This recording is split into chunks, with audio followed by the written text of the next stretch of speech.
Comenzamos a hablar ahora de temas de salud y le propongo referirnos a la violencia obstétrica, una de las más naturalizadas, de las que menos se habla y con algunas situaciones que realmente llaman y mucho la atención, de las que tenemos que ocuparnos, dicho sea de paso. Está aquí en nuestro living Roxana Lopresti junto a una profesional. Bienvenidas. Hola Ceci, ¿qué tal? Buenos días.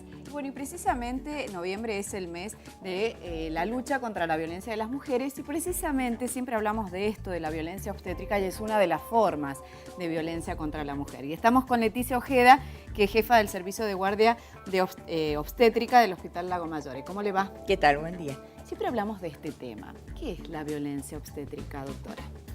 Bueno, violencia obstétrica es avasallar el derecho que tiene una mujer de vivir el nacimiento de su hijo de una manera amigable, acompañada, con respeto por los tiempos del proceso de nacimiento, sin excesiva medicalización, sin tomar medidas que atenten contra su seguridad y contra la de su bebé. Todo eso enmarca dentro de la violencia obstétrica. Negar información, también la cesárea, ¿son formas de violencia obstétrica? A ver, hay muchas formas muy sutiles de violencia obstétrica. Cuando uno habla de violencia piensa, bueno, me van a pegar, me van a insultar.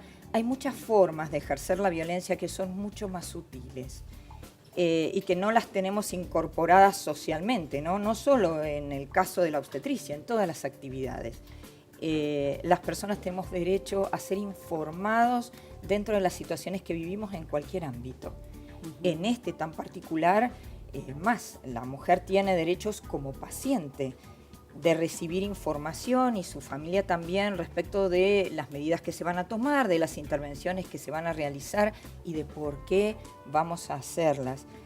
Yo creo que la comunicación es fundamental en esto. La comunicación entre el médico, el obstetra y la paciente previamente a ir a la sala de partos. La comunicación permanente de todo el equipo de salud, porque hay decisiones en el curso de un trabajo de parto que tenemos que tomar sobre la marcha. A veces las pacientes o los familiares dicen, bueno, pero a mí me dijeron que estaba todo bien. Sí, en el hoy y aquí, claro, en este minuto. Todo puede variar. Existen complicaciones en que pueden presentarse. Por supuesto, cuando estamos atendiendo la urgencia, resulta difícil poder estar dando información al mismo tiempo, pero hay que compatibilizarlo. Hay decisiones que tenemos que tomar en la urgencia y, sin embargo, existe algo que se llama consentimiento informado, en el cual la mamá recibe información, valga la redundancia, de que existen una serie de procedimientos que puede ser necesario tomar. Y entonces ella puede dar la autorización antes de todas estas posibilidades, porque en el momento de la urgencia verdaderamente es muy difícil llevarle un formulario para que dé su consentimiento y probablemente tampoco esté en la mejor condición para comprender qué es lo que estamos haciendo. Todas estas cosas pueden conversarse antes, deben conversarse antes. Bien, me gustaría compartir una campaña que se realizó a nivel internacional sobre esto, lo que decimos, la violencia obstétrica. Lo vemos.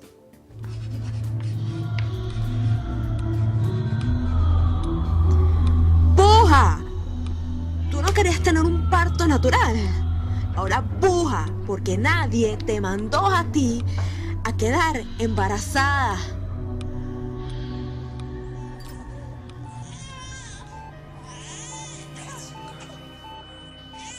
No, aún no puedes ver a tu hijo.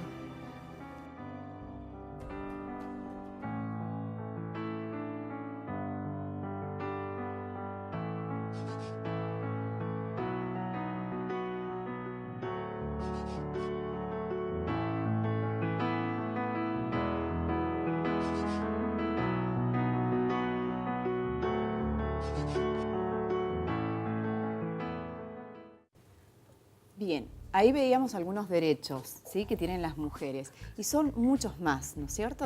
Dice, bueno, elegir el lugar donde uno quiere tener al hijo, ver al hijo apenas nace, siempre y cuando no requiera estos servicios de neonatología. Creo que esto merece algunas aclaraciones. Le quería preguntar, porque leo allí, entre tantos otros, dónde y cómo. Y esto, en definitiva, es una decisión al final del médico que lleva adelante este parto. Porque yo puedo desear un parto acuático en mi casa, por ejemplo. No sé si eso es posible en todos los casos y si se puede decidir. A ver, En primer lugar, que esto tiene que ser una decisión consensuada. Claro. Pero, como decíamos recién, es muy importante no sesgar información. Entonces, la madre tiene derecho a elegir dónde y cómo, pero tenemos la obligación de informarle cuáles son las situaciones y cuáles son los riesgos. Claro. Porque la ley de parto respetado, que está muy vinculada a la ley de violencia contra las mujeres, porque se refiere específicamente al capítulo de violencia obstétrica, establece que nuestra obligación es atender partos en un ambiente que sea amigable para la madre y para el bebé, pero también estos partos tienen que ser seguros. Entonces, también es violencia no respetar los tiempos, el proceso del parto y atenderlo en condiciones seguras. Entonces, lo que tiene que quedar claro es que la madre puede plantear dónde y cómo. Pero si esta situación pone en riesgo su salud o su vida y la de su bebé, el equipo de salud tiene derecho a decirle que hay condiciones en las que no va a trabajar. Entonces, lo que tiene que quedar bien claro para la mamá también es que su derecho es a exigir tener las condiciones que son necesarias para el nacimiento de su bebé. Porque hay muchas cuestiones dando vuelta aquí. Hay gente que está asistiendo a nacimientos en condiciones que van contra la seguridad y que ponen en riesgo la vida y la salud tanto de la mamá como del bebé. Entonces la madre tiene que estar informada porque el dónde y cómo tiene que ver también con su decisión de su derecho de acceder a lo más seguro y a lo de mejor calidad. Y después consensuamos cómo y dónde. Una cosa es que la mamá tenga una posición más cómoda para parir. Perfecto. Y esto tenemos que tratar de consensuarlo. Claro. Ella es la que vive el momento y la que tiene que sentirse cómoda. Otra muy distinta es que yo asista a un nacimiento en una tapera donde la mamá puede morirse de una infección, de una hemorragia y el bebé de una dificultad respiratoria por no recibir la asistencia adecuada. Son cosas muy diferentes. Entonces, encuadremos el dónde y el cómo. Y hay que ser consciente también de esta situación. Lógico, pero las mamás necesitan información. Claro, porque algo puede parecer muy lírico y ser, sin embargo, muy inseguro y muy riesgoso. Seguro. Claro. Bueno, y también les cuento que tengo testimonios en primera persona de esto que decimos, de la violencia obstétrica y algunos testimonios de mujeres que cuentan lo que les pasó. Lo escuchamos. Desde el principio de mi embarazo nunca supieron mi nombre, yo simplemente era una historia clínica más. Parece ser que tuve la mala suerte de ponerme de parto activo a la madrugada y no es un horario muy amigable para los médicos. Era mamita, nena. Llegué por un control, por una leve hemorragia que tuve y me dijeron que me iban a dejar en observaciones. La clínica decidió que solo podía esperarme por reglamentación hasta la semana 41. Voy a la guardia donde estaba mi obstetra y había cálculos en mi vesícula. Me dieron buscapina, con eso estaba bien, pero ellos decidieron que mi bebé tenía que nacer igual. Bueno, sí. Ahí escuchábamos algunas situaciones, ¿no? Son frecuentes esto, ¿cómo distinguir esto que decimos violencia obstétrica con lo que pasa cotidianamente, que no es violencia y algunas veces se confunde? Nuevamente, creo que es muy importante que todos estemos informados de algunas cosas. El nacimiento es un hecho biológico, sí, es un hecho de la vida y de hecho la finalización de la vida, la muerte, también lo es, ¿no? ¿Qué quiero decir con esto? Que no siempre el nacimiento responde a la fisiología. Si el nacimiento fuera siempre normal y todos los nacimientos fueran de bajo riesgo, no tendríamos prematuros, no habría muertes perinatales y no habría muertes maternas, cosa que también, con baja frecuencia, pero existe. Son todas realidades que tenemos que conocer. Cuando la mamá se embaraza, y por eso es tan importante que ella decida cuándo quiere tener un hijo, porque es una situación que conlleva riesgos. Para algunas mamás más, para otras menos, pero nunca exenta de riesgos. Entonces uno tiene que saber a qué se enfrenta. Existen patologías, como la del caso de la mamá que tenía una litiasis, que no sé qué es lo que pueda haber pasado, pero en las que nos vemos obligados a tomar una decisión de interrupción del embarazo. Y en este caso podemos conversarla, pero tenemos que explicarle a la mamá que está en una situación que la pone claramente en riesgo. Entonces no es tan discutible la situación de, yo quiero tener a mi bebé ahora o no. ¿No? Claro. Hay situaciones de urgencia en las que situación tenemos que biológica, decidir. tal cual. Pero es muy distinto, en cambio, y sí es importante que la mamá sepa que tiene derecho al contacto piel a piel con su bebé, aunque su bebé sea pretérmino, y que tiene derecho a verlo y a conocerlo, que tiene derecho a un trato más personalizado. Pero a ver, a veces le decimos a la mamá, porque de hecho lo es, y esto no es un trato violento. Eso la es lo mujer que que va a ser llamaba la madre es atención, mamá, ¿no?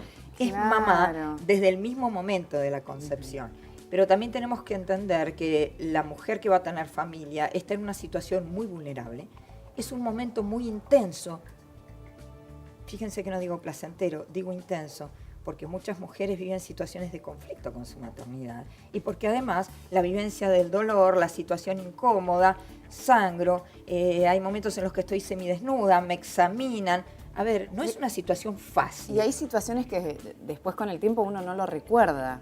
Perfecto, pero es un momento muy intenso en el que afloran un montón de Claro. angustias, de miedos, de sentimientos, y la mamá a veces siente o le da una connotación distinta a la que realmente tiene. De todos modos, en la historia clínica nosotros tenemos el nombre de la mamá. No nos cuesta nada y lo hacemos de hecho preguntarle, ¿cuál es tu nombre? Y a partir de ahí llamarla por su Seguro. nombre. Y a aquellas personas, mujeres que se crean víctimas de violencia obstétrica, se puede denunciar. Sí, así es, en una situación en la que la madre no está segura de lo que puede estar pasando y necesita asesoramiento, existe una línea que es la 144, Sí, la es misma de violencia de gratuita, es de libre acceso, donde uno puede consultar y recibir asesoramiento sobre sus derechos. Sí, brevemente le pido una respuesta, Sí. estamos prácticamente a punto de establecer un contacto en directo. ¿Qué ocurre cuando la madre no ha hecho controles y llega a un parto sin que nadie la conozca? Y esto ocurre también. Sus derechos, los derechos de la criatura, también los del médico y del equipo que lo tiene que asistir a estar en conocimiento de la realidad que se presenta. ¿Cómo se maneja? Todos los derechos conllevan responsabilidades, ¿no? Entonces, esto no quita que la madre tiene derecho a elegir estar acompañada y con quién, a ser atendida en condiciones amigables y a tener contacto con su bebé independientemente de que tenga o no tenga control prenatal. Esa es nuestra responsabilidad. Pero también la madre tiene que hacerse cargo de que la primera que tiene que abogar Claro, por su propio tal cual. derecho y por el de su hijo es ella misma. Bien. Doctora, gracias. Entonces, Ceci, asesoramiento línea 144, que es la misma de violencia de género. Gracias, doctora. Gracias a usted. Y fundamentalmente el diálogo, la información, que es vital para establecer un buen vínculo antes de llegar a tener a los hijos en brazos. En directo nos vamos.